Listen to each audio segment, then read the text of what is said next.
Discussions on the transfer of Western fighter jets to Ukraine continue, but none of the NATO countries are ready to take the initiative. U.S. President Joe Biden once again claimed that the U.S. will not supply Ukraine with F-16 fighter jets, despite the fact that the discussion on this issue intensified after the decision to transfer tanks to Ukraine. Some NATO member countries already know the mood swing of their American patrons and avoid any forceful language in their speeches. Poland is ready to transfer its F-16 fighter jets to Ukraine only in full coordination with NATO countries, the Polish Prime Minister claimed. In his turn, French President Macron warned that Paris initially excludes nothing, thus the transfer of combat aircraft to Ukraine is also possible. Macron also voiced in advance some conditions for Kiev. In particular, weapons should not be used for strikes on the territory of Russia, and the supplies should not reduce the defense capabilities of France. Meanwhile, U.S. representatives are already preparing public opinion for any possible supplies. Former U.S. Ambassador to Russia, Michael McFaul, suggested that Zelensky could sign a commitment to not use F-16 fighters for strikes on targets inside Russian territory.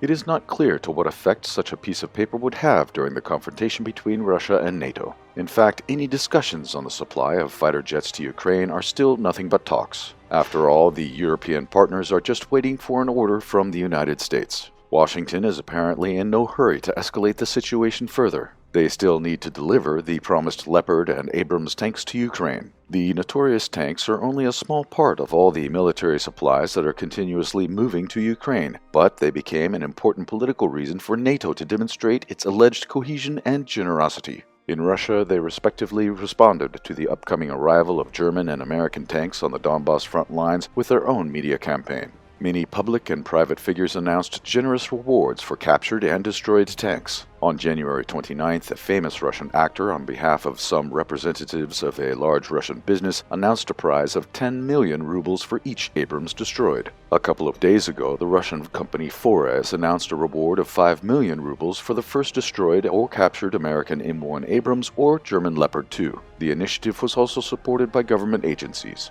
The governor of the Transbaikal territory will pay fellow countrymen 3 million rubles for the seizure and 1 million rubles for the destruction of a German Leopard tank of any modification. U.S. Abram tanks are cheaper, 1.5 million for the capture and 500,000 rubles for the destruction. These are just some of the announced prizes. The hunt begins and the stakes are rising.